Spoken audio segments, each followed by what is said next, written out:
What you think a real nigga rap for? So I can roll around in the rap for. Never that Cadillac, pimp, die, fish, bowl, true, roll 15. But I had to go and get two more. What's up, get buck, straight junk killer. DJ boot with a pole in the middle for the edge of the rest. You a flexible bitch. See how far these vegetable gifts. Pull up the show up the focus. The doors ain't typical when they get open. Hold up, he ain't never been sky high. Swear I could've died when I hopped on my ride like 4 or 5 times. No parachute, bungee jump for the loop. Hawk a look at the roof when I feel like. Porn on the screen, 2 holes on the scene. Tongue kissing, you would think my whip dice. Cadillac, Cadillac. Too early for the hook. I show up at the top, all plumb for the bass in the trunk. They keep a nigga shook, kept a no crook. Tell a bitch, look, how I work the wheel in the crisis. Police behind us, my index was grinding her pussy like right with no time. And I think I'm the nicest of all. That's the way I feel. Crawl, while showing your grill. We all, I'm way out of here. Don't get lost. I come in peace from somewhere unique. Have no fear. Cadillac, Cadillac, Cadillac.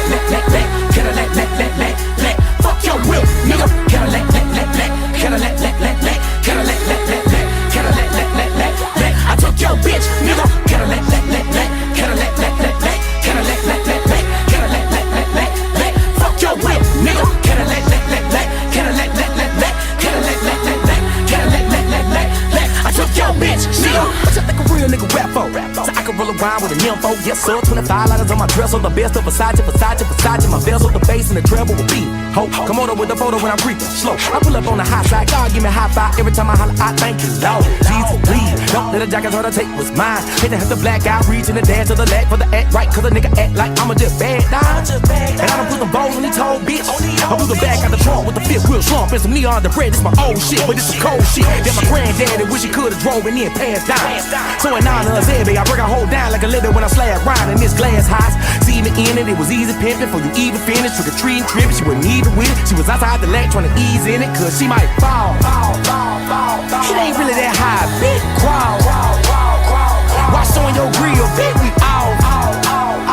I'm way out of here, don't get lost. I come in peace for somewhere unique, have no fear. Cadillac, Cadillac, Cadillac. Fuck your whip, nigga. Cadillac, Cadillac, Cadillac. I took your bitch, nigga. Cadillac, Cadillac. Fuck your whip, nigga. Cadillac, Cadillac.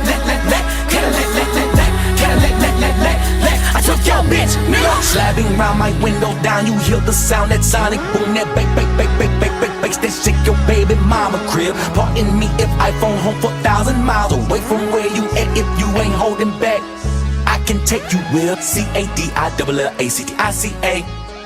C-A-D-I-L-L-A-C-T-I-C-A. C-A-D-I-L-L-A-C-T-I-C-A. C-A-D-I-L-L-A-C-T-I-C-A. K-R-I-T forever. We Japanese still. You getting cooked in front of your family? Like a Japanese meal. It's just shoot the hibachi and none of you niggas can stop me. But can't help but watch me. So look, bro, it's Black History Month and we've already got it cracking and we started it the right way. We want to continue, throughout the duration of this month, giving some thought-provoking videos and content for you guys, to glean from. Today's topic is going to be dealing with the L markers that traveled from ancient sub-Saharan Africa and various other regions of Africa as well into ancient Europe. And why is this important? A, it is Black history because these are the ancestors of what we call and know as Black people today, or Black Americans, or African Americans, if you will. So it's the history of their ancestors. And it also shows and sheds light on the diversity of African Americans as well from a geographical standpoint. It shows that there's African ancestors that We're not stationary like most people try to put into the interweb, right? And they put into the ATA that somehow, if you're sub-Saharan African, you're labeled that or known to be considered or associated with that title, then your ancestry was stationary. We know majority of humans are migratory. Even if you point to people groups that are isolated on islands, well, how do they get to the damn island? You have to use your noggin. I'm using my noggin. Are you using yours? If you look at the people on the islands, the people that got there, how did they get there? They had to be migratory.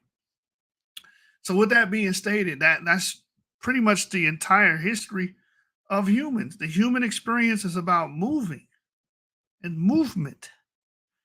And it's no different with the ancestors of African American, especially when we're talking about African American women. African American women have a fascinating history when it comes to migratory routes and moving, man. So we're going to get into that today. We're going to break that down.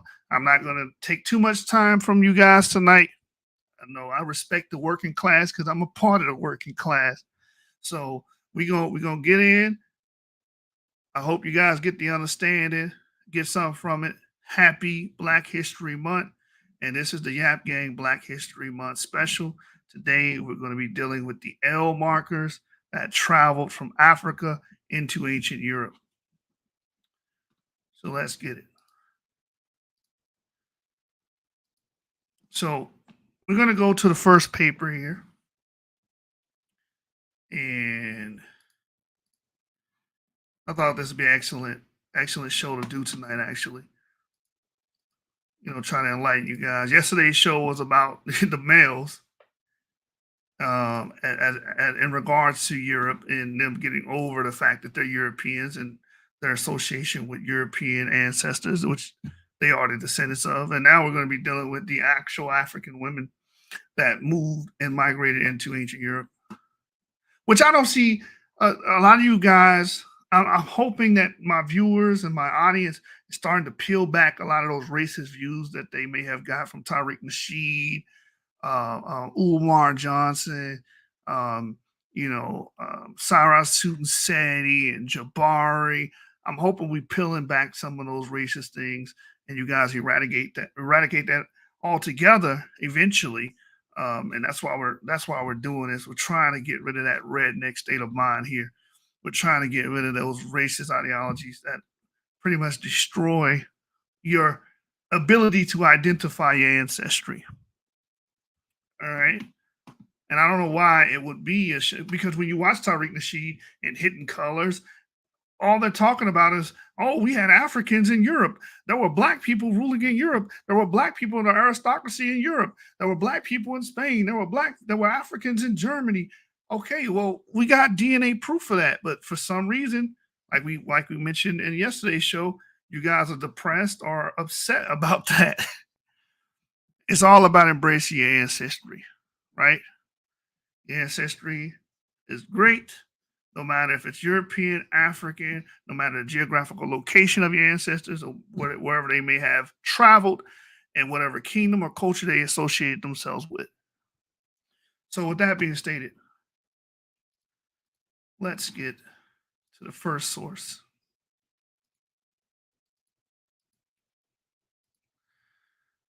All right, so let's go. So the first source we're going to be dealing with is a paper from 2012, and then we're going to go to the 2022 paper. We have dealt with this topic before on the channel.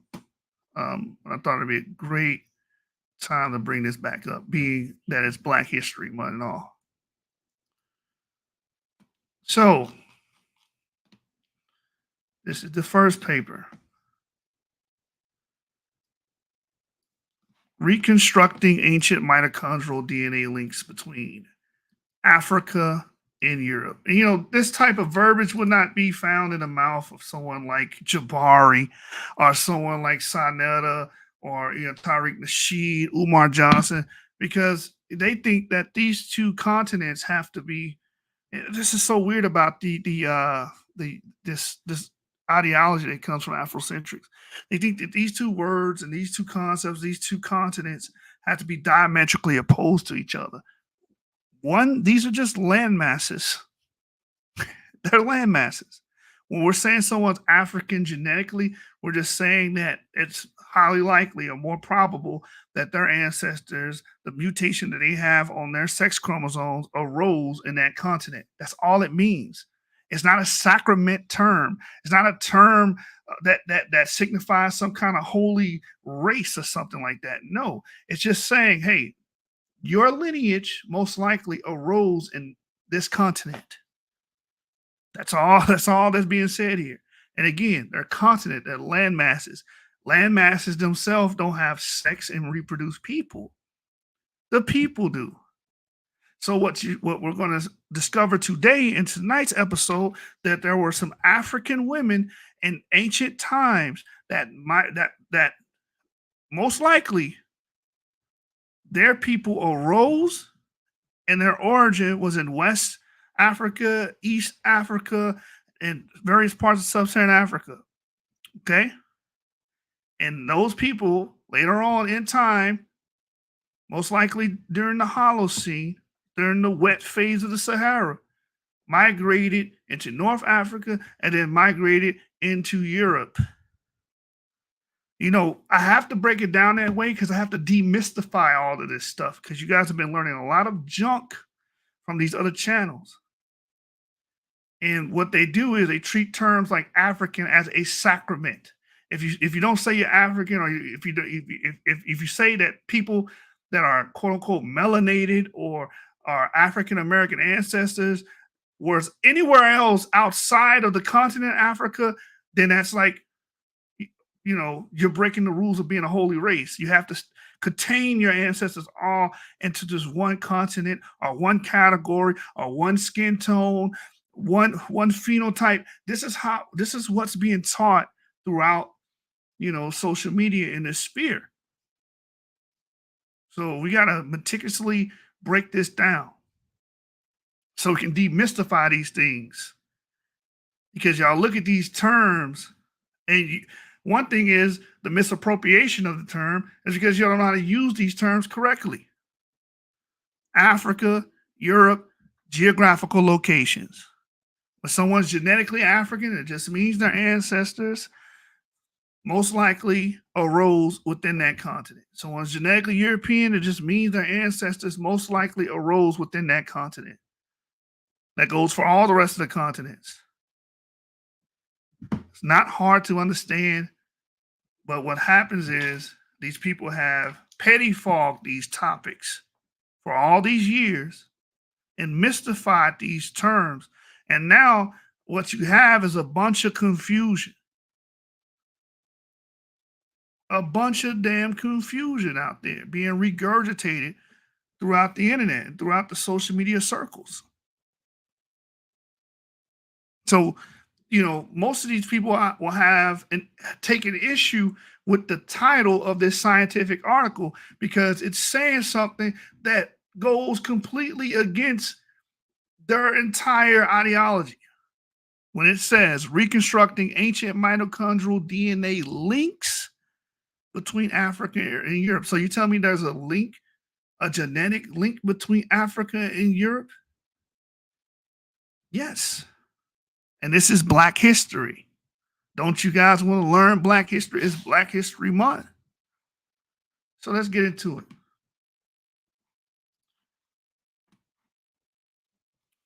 The abstract, and again, for all you guys that are watching, the abstract is a summation of the paper.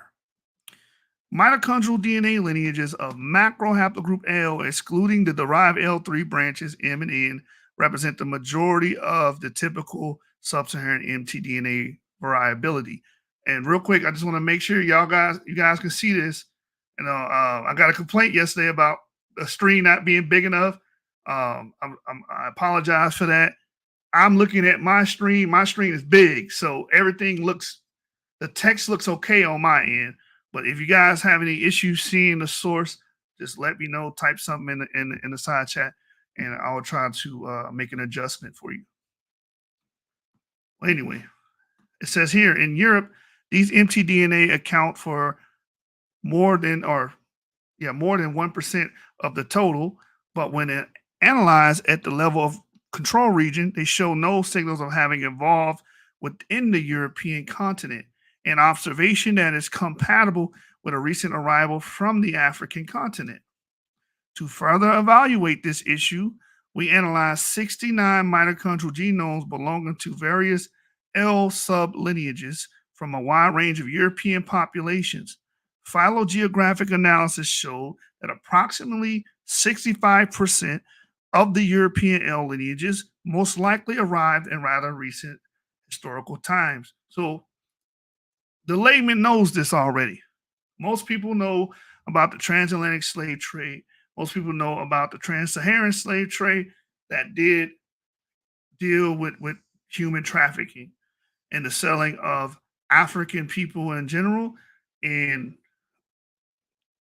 especially in the trans-Saharan slave trade, a lot of those males were being decimated and the women were having children, so they were able to pass down their progeny.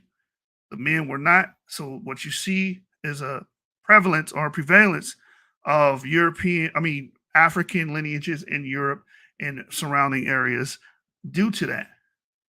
So most people understand this part of history because it's recent. But the second part of this, people don't understand. Some people don't even have a clue that some of these African lineages have been there since the Holocene. That's what we're going to cover tonight. So it's a rather recent historical times, including the Romanization period, the Arab conquest of the Iberian Peninsula and Sicily, and during the period of the Atlantic slave trade. However, the remaining 35% of L mtDNAs form European-specific subclades, revealing that there was gene flow from sub-Saharan Africa toward Europe as early as 11,000 years ago. So that's about the beginning of what we know as the Holocene. Again, so you've been having African women in the continent of Europe dating all the way back to 11,000 years ago. So, people can't always just use a trope of, oh, well, we can only explain Africanity in Europe or African peoples in Europe via slave trade, via the Romans, via the Arab conquest, so on and so forth, when this date completely is before any of those events happened, thousands of years before that happened. You have African women traversing what is known as Europe.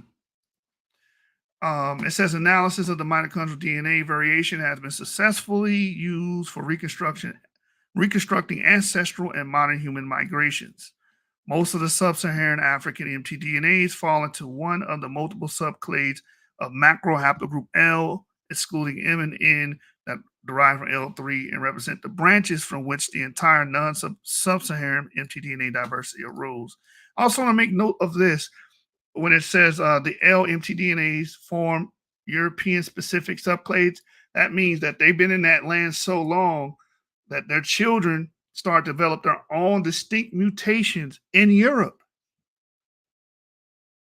So now you have L markers, which we're going to show later on S&P Tracker, that are specific to places like Italy. They're African descent, but that particular mutation on that branch of African women arose on the European continent. Okay? So you got African people moving into Europe, and as they have children and their progeny get older and they have children themselves, they're creating and creating their own distinct people groups within those continents. Because you're going to get this phenotype question. Well, if they're African, why they don't look African? Which I don't know how you look African. Africa is the most genetically diverse place on the planet. You would expect a high level of diversity there, especially in look. But we do know what you mean by that. You mean darker skin, more coarse hair, and stuff like that. Well, you got to understand they've been there for 11,000 years. So you wouldn't expect them to look like the quote unquote source population today. If they've been there for 11,000 years in that environment and mixing with the groups that are there. You understand? I mean, we all grown here. We understand what happens between women and men. They have sex and they reproduce. So that's what happened. So anyway, when they got there, they didn't all become sterile.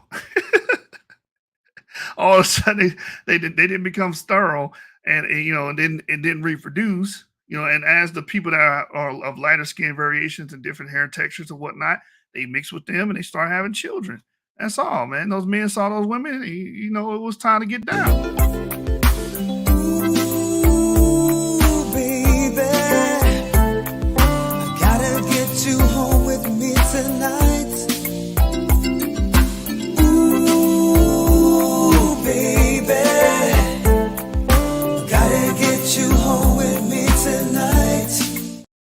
Come on now.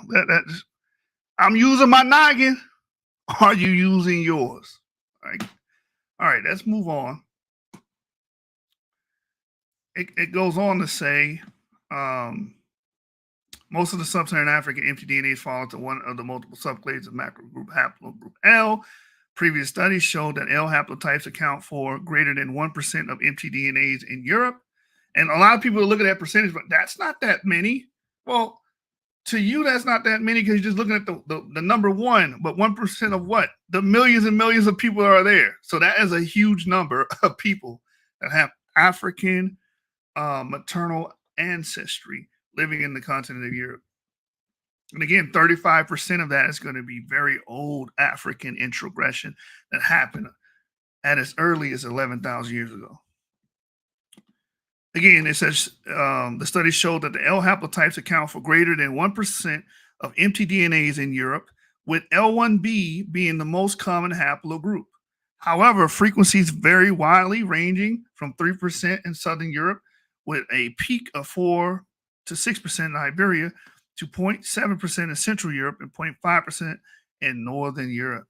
Moreover, it has been proposed that their arrival into Europe most likely occurred in recent times during the Romanization period, the Arab/Berber conquest of Iberia and South Italy, and more recently during the Atlantic slave trade. Again, these are always the tropes that people go to resolve or explain rather or explicate the presence of African haplogroups of DNA within European populations today.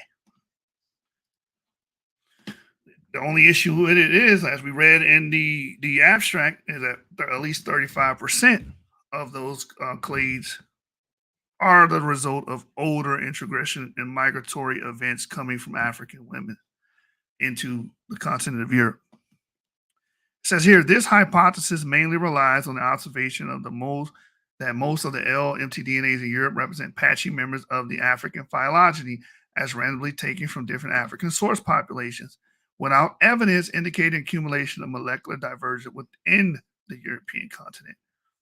Then we get a nice little map of macro haplogroup L and its distribution and lineages within the European continent.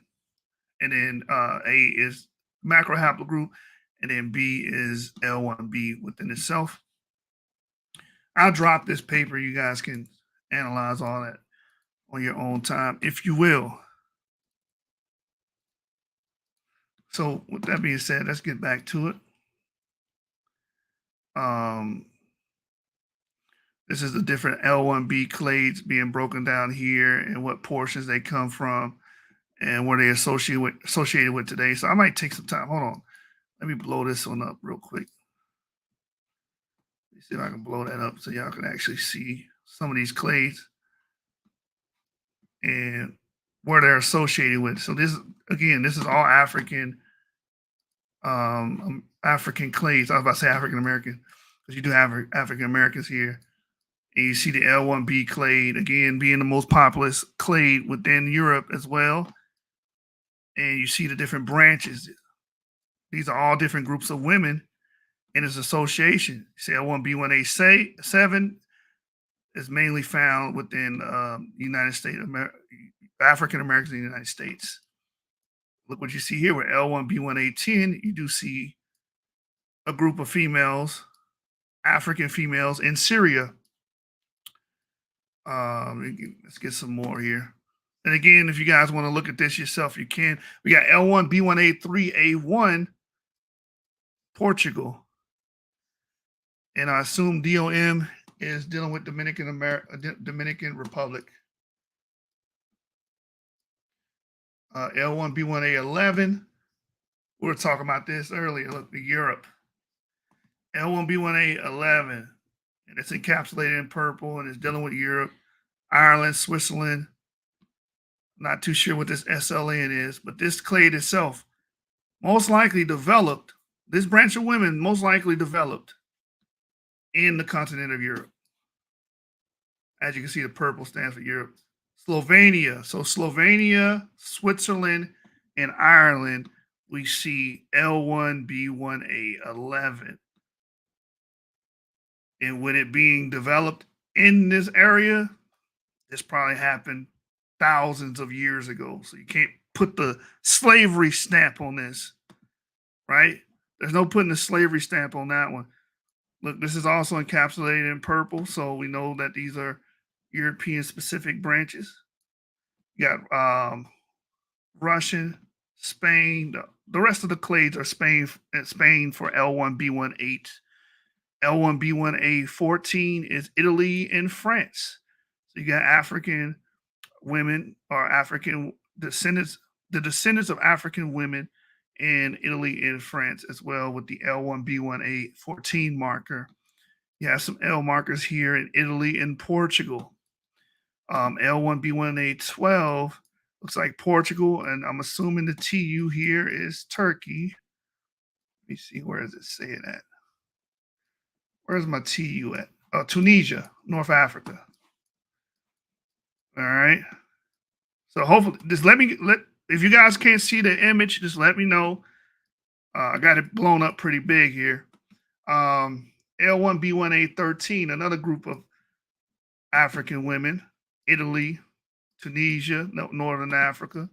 L1b1a9, Spain, and then L1b1a9a, a branch within L1b1a9. You see Italy, France, two more in Italy, and then a branch on the side of that is Morocco. So as you can see, there's a lot of diversity here. L1b1a2 seems to be in Israel, Spain, Ethiopia, and Egypt. You know what also this deals with? So a lot of people will say, your ancestors are Africans. How can you say that they came from like Israel or Syria or Europe? Why are you talking about Europe? Your ancestors are Africans. Well, what we're seeing right now within the L clade itself, especially L1b, there's a lot of diversity here. They're associated with a lot of different places on the planet Earth. I mean, you just got to get over that. Your ideas of race and continental race theory does not comport with reality, as we're seeing here that these African women, especially this clade here, is widely dispersed. As we can see, you got them in Europe, you got them in Israel, you got them in Ethiopia, you got them in Egypt, you got them in Morocco. Look at this one. This is even more intriguing. L1b1a5, CYP. Let's see what that CYP is. I'm assuming it's Cyprus, but let's see what it is. Yeah, Cyprus. Europe. Cyprus and Spain, MAU. It's of a different color scheme. West and Central Africa. Mauritania. So that's Northwestern Africa with this L1b1a5 clade. We got an L1b1a6a. This is representing, again, another branch of African women, African descended women in the UK, Spain, and Portugal. Right? Then L1b1a6 being West and Central Africa or Burkina Faso. I believe this is Gabon, but let's just check real quick. GBI. Guinea-Bissau. All right, so I think we've seen enough of this. Let's get back to the paper. I hope you guys are digging the information. You guys are learning. We see another Portugal there. Real quick, what's SAF? Is that South Africa? Yes, South Africa. All right, with that being said, let's go back to the paper. As you can see, there's Africans, Mediterranean, North Africa, Europe. They're all over. West and Central Africa. They're all over. Okay, so let's continue to read. Again, here's another chart here. I'll actually go into a lot of these charts are pretty good, so I'm gonna actually take some time out to just break this down real quick. So you can see where these African women are, or the descendants of the African women are. As you can see here, we see Iberia. You see a lot of African L1 groups, L2 groups, L3 groups is the yellow, L1 being the green, and L2 being the blue. See some L1 going towards Northern Europe, going towards UK and the Isles. Some L1. See some L2 going towards Central Europe. Some L3 in Central, looks like in the Balkans region. You see the L3 also in Italy. You see L1 in Italy as well. You see L2 also being in Italy. And there's that green dot there, L1 also being in, I believe that's the island of Cyprus there. So again, you see that these African women were traveled. And again, some of this is coming from more recent events like the slave trade, the Arab conquest, et cetera, et cetera. But again, 35% of these lineages are coming from the Holocene expansion. These are Africans traveling long before Romans and Greeks, long before all that, they were traveling into Europe. And we can see it within the genetic footprint of the people living there today. Again, just looking at these women today, you would, those are just European women. Those are just Europe. They ain't got nothing to do with our people. Can't just go off looks. Check their DNA. They're actually Africans. Who would have thunk it, right? All right, so back to the page. We won't be too long tonight, man. But I do want to educate you guys on this. The mitochondrial genetic imprint of the African transatlantic slave routes to the Americas received substantial attention in the literature, but its impact on the European gene pool was poorly evaluated, probably due to the scantiness of data. Salas et al.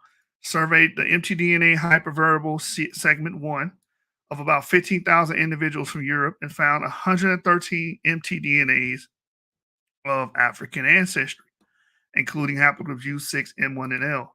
According to these investigators, African mtDNAs in Eurasia can be broadly attributed to the gene flow from Eastern, Western, and Southeastern Africa, but neither the proportions nor their arrival time in Europe were estimated. Based on the analysis of the control region data compiled from the literature, Cezzarni proposed that most of the European L lineages might have arrived in Europe very recently, with the exception of two monophyletic clusters of L1b and L3b that could be older, no more than 6.5 thousand years ago. In a follow-up study, the initial findings were not replicated, but a new subclade was identified, L2A1K, initially named L2A1A, that could have specifically evolved within Europe approximately 10,000 years ago. Other studies undertaken in populations from Iberia tried to explain the origin of the observed L lineages, concluding that virtually all these probably arrived in the recent times, the majority as a result of the slave trade between the 15th and 19th centuries. It is worth mentioning that genetic links between Europe and North Africa are well established, supporting ancient migratory events from the Franco-Cantabrian refuge toward the Mediterranean regions of Africa approximately 9,000 years ago. So, in layman's terms, after the ice sheets retreat, and that's where we had these refuges. These refuges are places where humans are fleeing these natural disasters or extreme temperatures. So they would go more towards the Mediterranean, more towards the shorelines and coastal areas.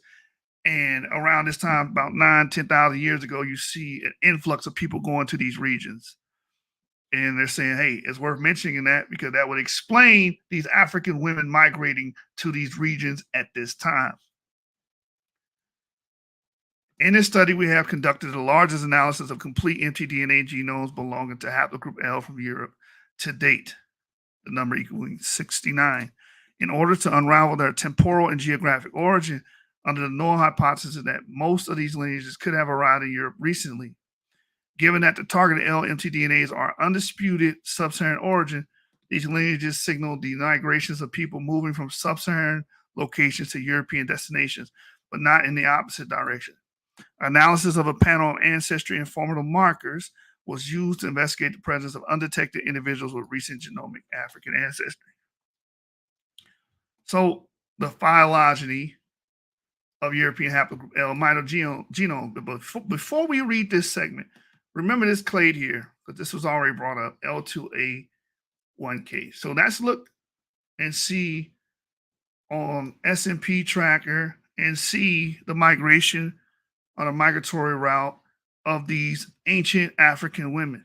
As you can see, L2 originates in sub-Saharan Africa, migrates across the Sahara, which was probably green at this time, into the Mediterranean, making its way all the way into Europe, into Italy, estimated around the Bronze Age. So we can see that these women migrated that far. They went into Europe. And today you're going to have women in Europe that are going to look like the populace. They're going to look like the rest of the population, but are actually direct descendants of African American, ancient African women. Anyway, back to where we were.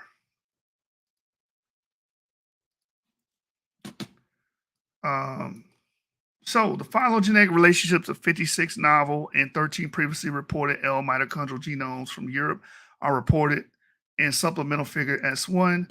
Several novel minor L haplogroups that are not present in Africans or in African Americans were detected. This finding, together with the fact that these haplogroups show a certain level of molecular divergence, suggests that these branches could have evolved within Europe. So basically what they're saying, they find these mutations on these L haplogroups that are not found in African Americans or present-day Africans. So the only assumption that they could come with scientifically is that, okay, well, these group of women arose on the continent of Europe. It says here, one of the most singular European haplogroup L subclades is L3d1b1a, defined by the stable diagnostic transversion A8014C. We found L3d1b1a exclusively in Italy. 5 subjects from Tuscany, Umbria, and Campania. Thus, most likely it evolved in situ, meaning it evolved in Italy. All individuals carried different haplotypes, suggesting local diversion dating back to 3.6 thousand years ago. Again, 3.6 thousand years ago, that's way before any Arabs, way before any Greeks, Romans, or most, recently the transatlantic slave trade. Malayarchuk et al. Recently proposed that the subclade L2A1K defined the mutational motive could have originated in Europe approximately 10,000 to plus or minus 5,000 years ago. We have built a maximum parsimony tree using all available L2A1 entire mtDNA sequences. Our data provides further support to the finding of Malayarchuk et al. Because we did not observe representatives of L2A1K in our collection of African sequences. We also searched 2 L2A profiles carrying the diagnostic control region variant C16218T and a large survey of African control region sequences, but no potential L2A1K candidates were observed. However, it is important to note that the variant C16218T could be a misleading diagnostic marker for L2A1K. 2 of our samples from Benin and Cameroon carrying this variant were completely sequenced and attributed to different clades, L1b1a and L2A1D. L1b is by far the most common L African lineage in Europe. 49% according to complete mitogenomes, and 23% according to control region data. Previous studies, mainly based on control region sequences, showed that haplogroup L1b is most frequent and diverse in West and Central Africa. To further evaluate L1b mtDNAs, we collect 73 L1b entire genomes, mainly from Africans and African Americans from the literature and GenBank, together with the 30 novel sequences from Europe, summed to 103. The phylogeny of 103 L1b mitogenomes is provided in Figure 2. The vast majority of the non-European lineages were sampled in North America, African Americans and Hispanics, and West Central Africa, numbering 13. The latter being the most likely source for the majority of L1b mtDNAs in America. Control region data indicate that L1b haplotype diversity is highest in East Africa. The values of nucleotide diversity and the average number of nucleotide differences are highest in Western Africa. Demographic movements from sub-Saharan Africa have spread L1b to the north, 1% and approximately 5% in Northeast and Northwest Africa, respectively. Given the phylogeny of the frequency and the diversity patterns observed in Africa for L1b, it is likely that this haplogroup arose in West Africa. So I want y'all to hear this part. I know we're dealing with a lot of technical mumbo jumbo, but follow me. Keep stay with me here. You don't get nothing from this. Just get this part right here, right? This is why the paper is, titled "The mtDNA Link Between Africa and Europe." So, given the phylogeny, the frequency and the diversity patterns observed in Africa for L1b, it's likely that this haplogroup arose in West Africa, from where it moved to other African and non-African locations.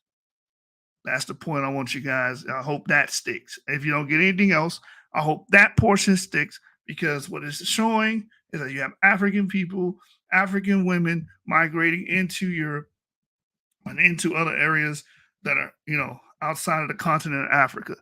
But for some reason, the Afrocentric community thinks this is impossible.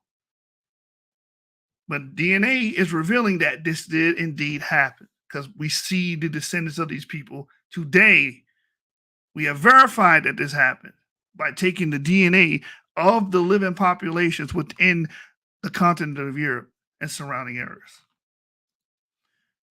There's a subclade of L1b defined by the transition A16289G and named here L1b1a, which could have originated later in East Africa. L1b1a could have moved from East Africa to the north, downstream the Nile shores toward Egypt. The immediate ancestral node, L1b1a2, is represented by a single mitogenome observed in Israel. There are two representatives of L1b1a2a in Spain, one of them in Galicia, northwest Spain, which could have arrived during the period of the Atlantic slave trade or Arab invasion of the Iberian Peninsula. We also identified a new subclade of L1b1a, here named L1b1a9. In contrast to most of the L1b subclades, L1b1a has a clear North African and Mediterranean distribution. It perhaps originated in Northwest Africa, as represented by the Moroccan Jew sequence, and afterward moved to different European Mediterranean locations, mainly Iberia and Italy. Two L1b1a9 sequences were found in Iberia, Galicia, Catalonia, 3 in Italian peninsula, and 1 in France. So this one's interesting because it's associated with a Moroccan Jew sequence that they have there as well. So a Moroccan Jew had that haplogroup L1b1a9, meaning that person descended from an African woman. Because a lot of people are like, oh, Jews don't got nothing to do with Africans. Well, the African genetics overlap with Jews and other populations that are in the Middle East, are deriving from the Middle East and North Africa. That's the beauty of learning this science. Another new L1b1a subclade called L1b1a, most likely exclusively evolved within Europe.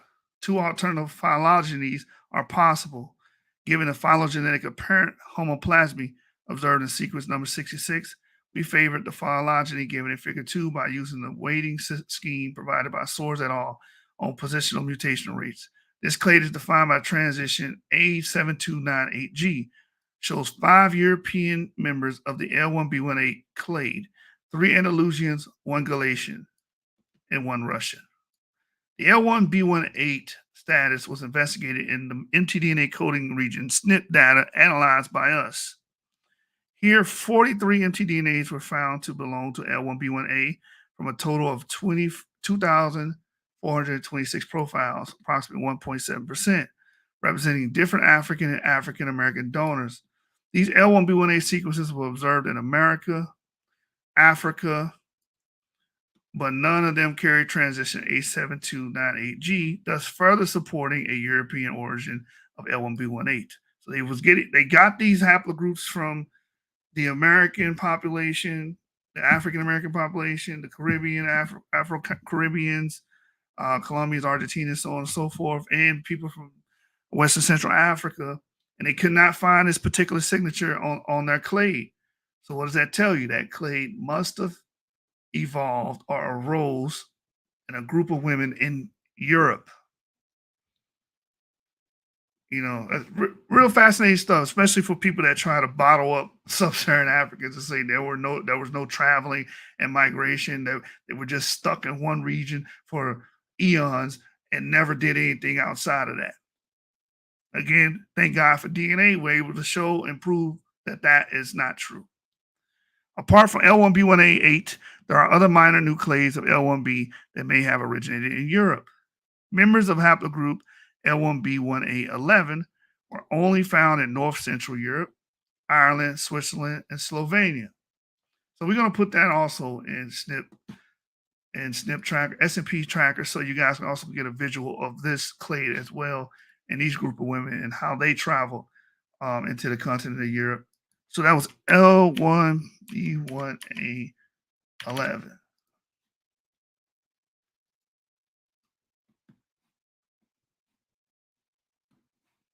L1b1a. Hold on.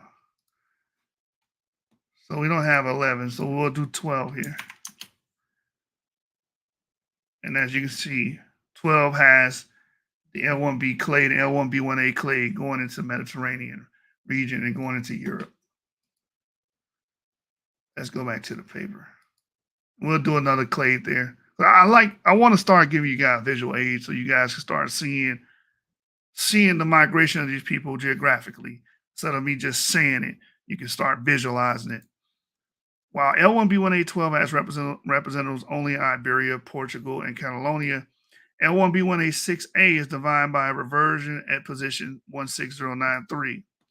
And it is present in 2 Portuguese, 1 Spaniard, and 1 individual from Wales. So let's see if we can pull that up in SNP tracker as well. L1b1a6a.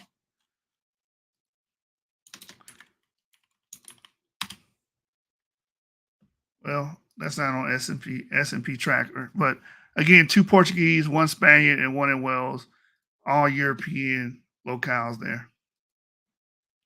Finally, the immediate ancestor L1b1a6a seems to have evolved in Western Central Africa, as represented by 2 entire genomes from Burkina Faso and Guinea-Bissau, and from there it could have spread into Europe through the Atlantic facade.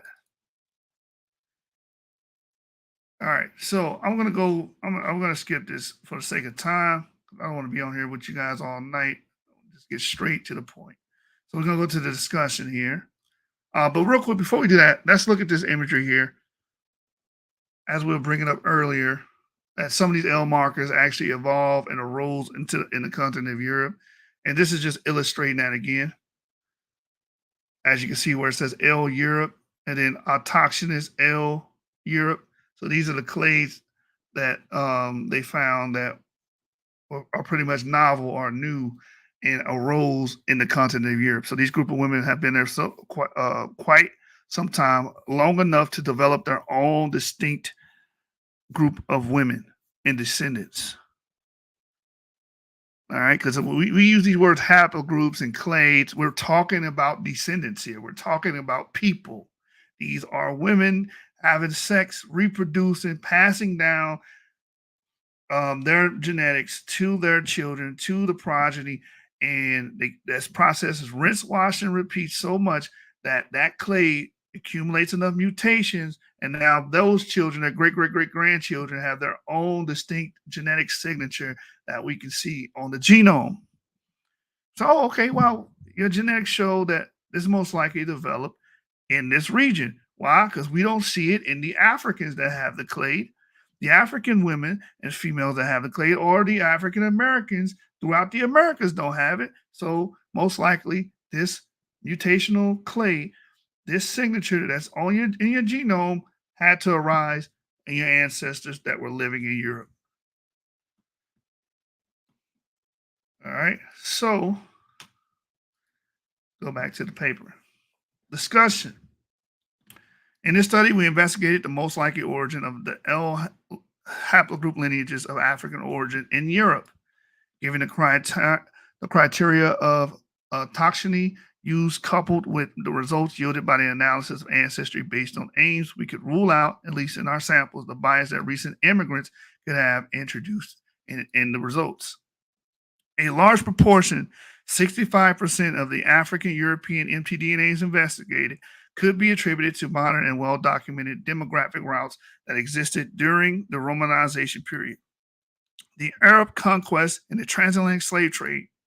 However, there is strong evidence pointing to the fact that the remaining 35% of the L-European mtDNAs stand as modern witnesses of sporadic population movements occurring between the two continents that might have begun as early as 11,000 years ago. These contacts were not only restricted to North Africa, but connected sub-Saharan regions to Europe directly via coastal routes or first crossing North African territories towards the Mediterranean Sea. And that's what we were seeing in SNP tracker. S&P tracker is showing you that, okay, these women migrated up from sub-Saharan Africa through North Africa to the Mediterranean and the coastal regions and eventually make their way into Europe. That's what we're seeing. And these are the clades that they were discussing earlier in this chart here, L1b1a. Believing that it arose sometime between 10 and 11,000 years ago. And again, this was a specific European clade here. L1b1a, believe it arose between 7.5 to about 14,500 years ago. And we see the L3 clades, the L1b1a 6a clade, L1b1a 9 clade. Throughout various regions in Europe, we see these clades. It says here, previous studies provided evidence of mtDNA flow from Europe toward North Africa during the Holocene. Thus, North Africa would represent the southern African edge of the post-last glacial maximum expansions spreading from the European refugee. Here we show for the first time genetic evidence is signaling prehistorical movements in the opposite direction from sub-Saharan Africa. I hope my buddy Garfield is watching. You had people from sub-Saharan Africa moving towards Europe. These people are migrating. They were not static. They were not isolated, until perpetuity. These people had the ability to move. They were mobile, like most humans are mobile. When you look at the human history, when you look at the phylogeny of all humans, it is a tale of migration. What is the out of Africa theory? That we all our ancestors were clustered in one region, and they spread from that region and populated the entire earth. I don't know how you guys can understand that concept and not understand that humans are highly mobile, especially during this time when they're hunter-gatherers is the main subsistence role that they have. They have to go out hunt food, and whenever you're having to hunt food, you are doing what? Traveling, because you have to follow that food. You can't be stationary. You're stationary, you starve. The only time you can be sedentary and stationary is when you're doing what? When you're domesticating the animals and you're pastoralist and you're agrarian. Now you can be stationary. Now you can make surplus of food. You don't have to go always looking for your food. So, these people are highly mobile. They're moving. They're constantly migrating. And that this is a part that a lot of these guys are missing on the internet. So let's keep going. It says, it is likely that most of the signals in the nuclear genome of this ancestral gene admixture between African immigrants and local Europeans had been erased by historical recombination and genetic drift. Therefore, as demonstrated in the present study, the empty genome and perhaps the Y chromosome is the source to rescue the echoes of prehistorical sub-Saharan movements into Europe. And that's the end of that paper. So we're going to go over this paper. Hopefully someone's learning something and you're getting something out of this. But we dealt with this paper here. This is a more recent paper. Phylogeography of sub-Saharan mitochondrial lineages outside of Africa highlights the roles of the Holocene climate changes in the Atlantic slave trade. Again, most people know the latter. Most people know the latter. They know about the Atlantic slave trade. Not that many people know that 11,000 years ago, there was an influx of African migrants into Europe. Despite the importance of ancient DNA for understanding human prehistoric dispersals, poor survival means that data remains sparse for many areas in the tropics, including in Africa. In such instances, analysis of contemporary genomes remains invaluable. One promising approach is founder analysis, which identifies and dates migration events in non-recombining systems. However, it has yet to be fully exploited as its application remains controversial. Here we test the approach by evaluating the age of sub-Saharan mitogenome lineages sampled outside of Africa. The analysis confirmed that such lineages in America date to recent centuries, the time of the Atlantic slave trade, thereby validating the approach. By contrast, in North Africa, Southwestern Asia, and Europe, roughly half of the dispersal signals dates to the early Holocene during the greening of the Sahara. So the African mitogenomes that we find in North Africa, Southwest Asia, and Europe, half of them date to the greening of the Sahara, meaning about 10 to 11,000 years ago, as we read earlier. We elaborate these results by showing that the main source regions for the two main dispersal episodes are distinct. For recent dispersal, the major source was West Africa, but with two exceptions: South America, where the fraction from Southern Africa was greater, and Southwest Asia, where Eastern Africa was the primary source. These observations show the potential of founder analysis as both supplement and complement to ancient DNA studies. Whilst the longer-term emergence of Homo sapiens was likely the result of multi-regional processes across sub-Saharan Africa, fossil cranial morphology, contemporary genomes, and ancient genome-wide variations sampled over the past 8,000 years all point to a tripartite population structure within sub-Saharan Africa. Such population structure had previously been recognized by maternally inherited mitochondrial DNA genome analysis that established a chronology for the settlement of such groups through migrations that occurred 100 to 200,000 years ago. Determining three groups of anatomically modern humans in Central, Western, Eastern, and Southern Africa that are clear at the phenotypic and genome-wide level. A recent study using ancient genomic data suggests that approximately 5,000 years ago, a cline existed between these three sources of modern human ancestry. On the mtDNA phylogenetic tree, the first major split in a variation dating to nearly 200,000 years ago using various approaches occurred between microhaplogroup L0. So I'm gonna skip this part because this is just giving you general human history. We'll go down here. Following 40 to 50,000 years, witnessed little significant population movement within Africa and variation accumulated regionally, likely due to fragmented environment. However, climatic changes introduced during the Holocene, the peak of the Holocene climate optimum, approximately 8,000 years ago, allowed woodland and savanna adjacent to the Sahara to expand, creating conditions for the Sahel to become a major corridor, both north to south, east to west. The expansion of L3 lineages in Eastern Africa and L2 lineages in West Africa attest to the rise in human mobility across the Sahel during a period of improved climate. Movements northwards of Eastern, Central, and Western populations also led to the arrival of sub-Saharan mtDNA lineages in North Africa and eventually Europe. So again, sound like a broken record at this point. You're going to have many European peoples that are actually descendants of Africans. You got relatives, if you're African or African related associated person, you got relatives in Europe, Southwest Asia, not just in the continent of Africa. It says, which was most likely the largest movement of people from sub-Saharan Africa into Europe and Asia. since the out of Africa migration. By the end of this period, Africa might have also witnessed the expansion of pastoralism across the northern range of the continent.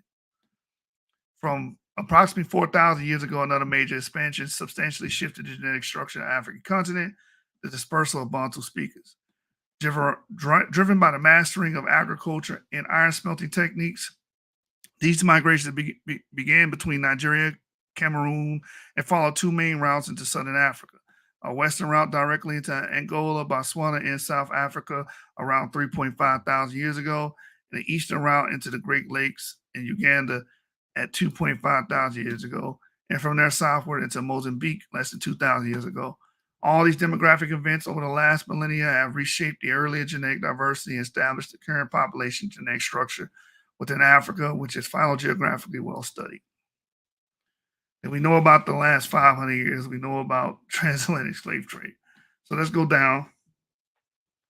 And we have this chart here where you have African women in North Africa, well, sub-Saharan African women in North Africa. As you can see, there's a spike around 10,000, then it goes all the way up towards present day. Again, they attribute that to more recent events like slavery. But again, as you can see, there was a population around 10,000 years going with the Green Sahara, showing that that was a corridor and Africans, sub-Saharan Africans, traveled freely. Same thing in South Asia, around 9.4 thousand years ago, you see a spike of African descendants going into Southwest Asia. Same thing in Europe, about 7.4 thousand years ago, you see a spike of African descendants going into Europe. Same thing in Iberia, which is Southern Europe, which is Spain and Portugal. 7.6 thousand years ago, you see a big spike of African migrants going into Europe. And again, North and South America is going to be recently. It's not going to be that deep in time. Sorry, Abos, there's no evidence to support what your claims. However, Southwest Asia, North Africa, and Europe, you have Africans migrating into those regions for various reasons, right? It says here, for the founder analysis of sub-Saharan lineages into North Africa, and for both North and sub-Saharan lineages at the source to Southwest Africa, Asia, Europe, and Iberia alone, we obtain striking results. The migration scans indicate two main peaks of migration.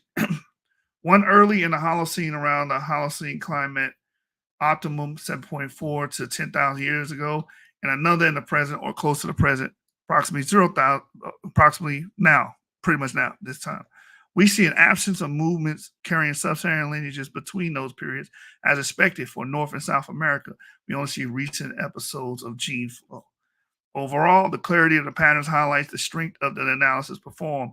However, some small bumps at about 1,000 years ago most likely represent arrivals with the Atlantic slave trade, possibly conflated with a few earlier minor movements in the case of Europe, and probably artificially inflated due to the presence of a small number of sequencing artifacts, which would have disproportionate impact at the time scale.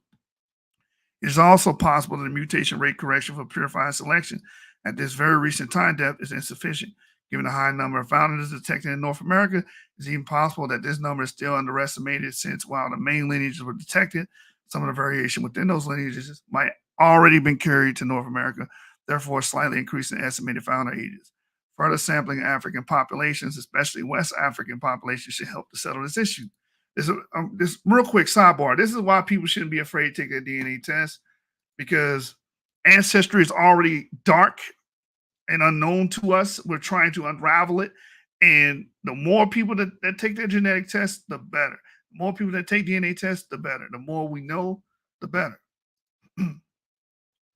It says, making this assumption and given the above results, we perform a second analysis stipulating a model with two migration events, first at 8,000 years ago, corresponding with the Holocene climatic maximum, accounting for the 7.4 to 10,000 years ago peaks in the founder analysis into North Africa, Southwest Asia, Europe, and Iberia, and the second at 500 years ago, corresponding roughly to the start of the Atlantic slave trade, which will statistically allocate events within the last few millennia.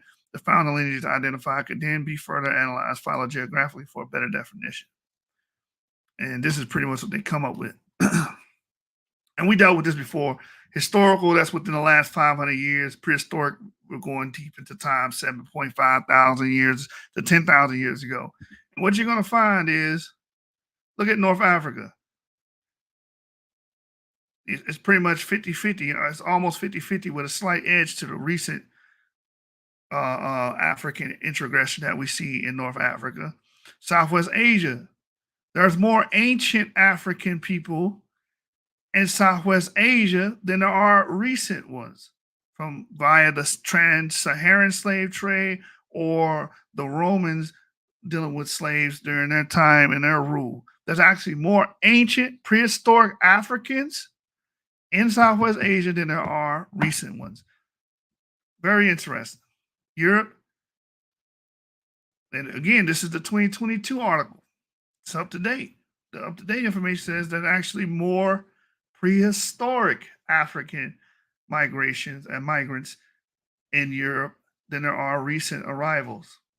Same thing with Iberia. There are more prehistoric Africans there than there are recent arrivals from the slave trade, et cetera, et cetera, et cetera. And of course, North America is going to be largely recent because that's where we know how majority of Africans came to the Americas. It's mostly historical. Potential source of found lineages: blue is West African, yellow is East African. So if you see the prehistoric lineages, boom, you see almost a 50% West African contribution to North Africans, about a 35-40% of East African contribution to North Africans prehistorically, and then Central Africans, they got about a 15%, and Southern Africans got a small sliver, so we'll say 10 or 5% there. Southwest Asia, majority of it's coming from East Africa. Some coming, the gray portion is North Africa. And you do have Southern Africa there, and you do have West African lineages attributing to prehistoric Africans in Southwest Asia. And you also have Central Africans. And when you go to Europe, it's primarily Western Africa, as we read earlier, the L1b clades and stuff of that nature, L2a A1k. So you got a lot of African introgression there coming from West Africa, then Southern Africa, and North Africa, and a little bit of East African lineages making its way into prehistoric Europe.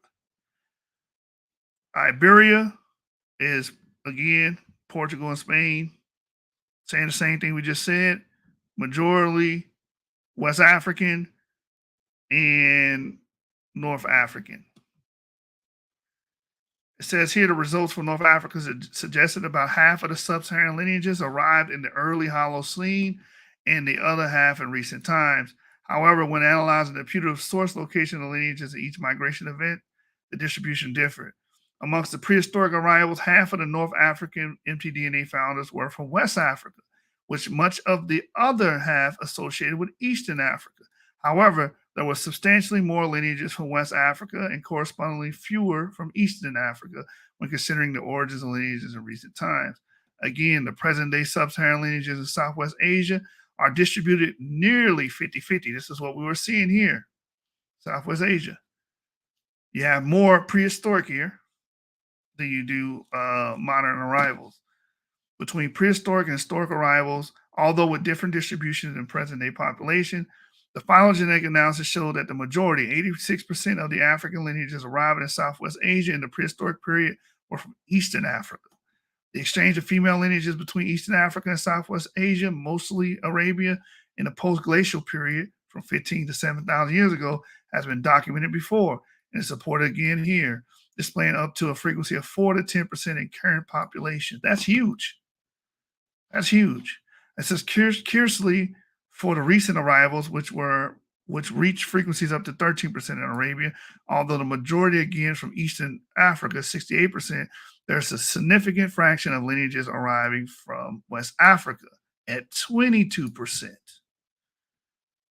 And then we can see the intensity map here of the prehistoric arrivals of African, sub-Saharan African lineages. You can see, look at this, the Levant is red. It's a heavy heavy density here of Africans coming into these regions. And then, of course, Europe, as you can see, is not as red, but you do see it is darker here. So you can see that prehistoric arrivals did happen. You did have Africans migrating into these regions. Don't let Tariq and all these other people fool you and think that Africans were stationary and we had an imaginary force field around the continent of Africa that nobody could cross. And Gandalf was there waiting for you to get there so he can say, "Ye shall not pass." And he drops his staff and the bridge explodes and you're no longer able to cross into Europe or Southwest Asia. That's false. That's Pixar. That's Disney. Actual history is humans migrate. Africans are very highly mobile people historically, just like the rest of the world is, and they moved. And that's it. I mean, this is very simple stuff. It says, for Europe, our founder analysis suggests that there are more African mtDNA lineages related to the prehistoric than the historical period at 60 to 40. Note, however, that most of the lineages here considered in the European analysis are from Iberia, as displayed in Figure 3 for both prehistoric and historical arrivals. Typically, North African lineages are well represented in the prehistoric period. However, the higher percentages of sub-Saharan lineages arriving in Europe during this period, mostly West Africa, 63%, is likely from migrants that first crossed the Sahel Belt into North Africa and moved from there into Europe via the Strait of Gibraltar. Although not detected in modern North Africa's maternal genetic background, which is very heterogeneous, these results suggest that most early Holocene migrations from Africa into Europe occurred via the West Mediterranean. When considering historical migrations, although gene flow across the Mediterranean must again have played an important role, the North African influence diminishes, with West African lineages becoming more dominant, representing 3/4 of the migrants. This suggests that a higher percentage of recent migrations from West Africa into Iberia and Europe took place without crossing North Africa. Furthermore, some lineages arrived directly from Southern Africa, approximately 9% in Europe and 9.5% in Iberia, without being detected either in North or in West, Central, or Eastern Africa. We did not detect this for arrivals in early Holocene, and this likely reflects the more extensive sea crossings of the last 5 centuries or so. For the founder analysis of maternal lineages in North and South America, we maintained the 2 migration events. This allowed testing the discriminatory capacity of the methodology. And again, we know that in the Americas, African lineages, mitochondrial African lineages are all a result of recent times in the slave trade. It says, as for the recent mtDNA lineage in North America, mostly labeled as African American, in the database, more than 3/4 are originally from West Africa, with nearly 50% arriving from Southern Africa. So I'm going to leave it there. I'll leave this paper with you guys. The point was made. I hope you guys learned something. As I said, he's L1b1a. The point is, it's Black History Month, and Africans migrated. There you go. We're diverse people, like most of the planet. Most of the planet's history is inundated with diversity. Get used to it. We out, y'all. Peace. Them hit that new spot real quick called More Grease Than Beef. Niggas see what they hitting on around this bitch. I heard they got some fire biscuits too, though. Yeah, they be giving them hoes away. They don't want no giving away biscuits. Yeah, man, what happening? Welcome to More Grease Than Beef. What can I get for you, man? I want a #1, my nigga, but I don't see what it is on the menu, man. Run that shit down for a player real quick. Oh, you want the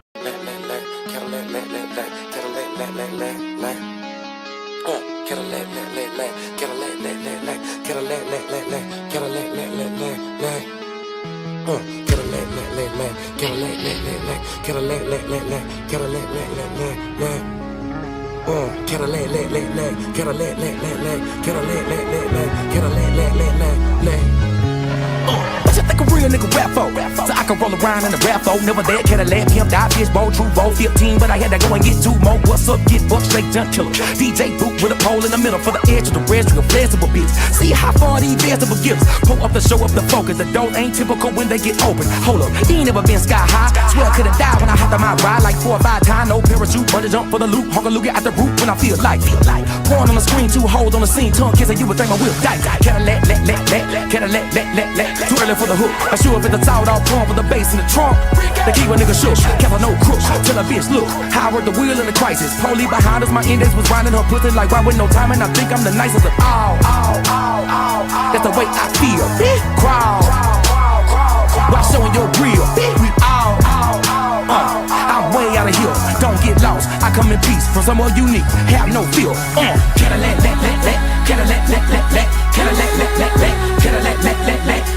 fuck your will, nigga. Cadillac,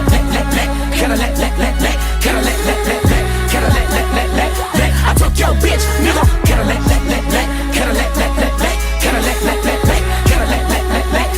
fuck your will, nigga.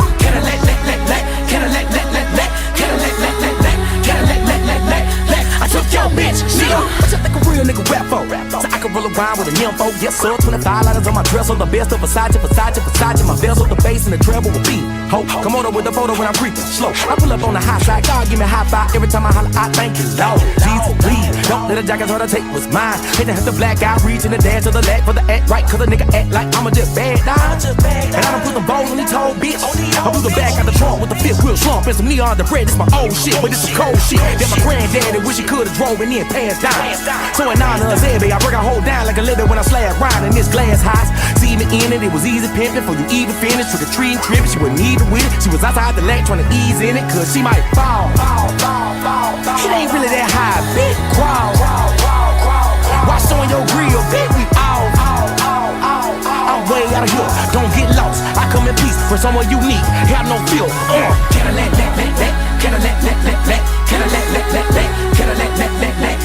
fuck your will, nigga. Cadillac,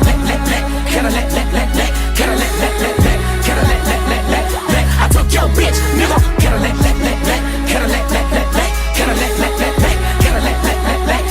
fuck your will, nigga. Cadillac, I took your bitch, nigga. Sliding round my window down, you hear the sound that sonic boom, that bass that shake your baby mama crib. Pardon me if I phone home for 1,000 miles away from where you at. If you ain't holding back, I can take you with C-A-D-I-L-L-A-C-T-I-C-A. C-A-D-I-L-L-A-C-T-I-C-A. C-A-D-I-L-L-A-C-T-I-C-A.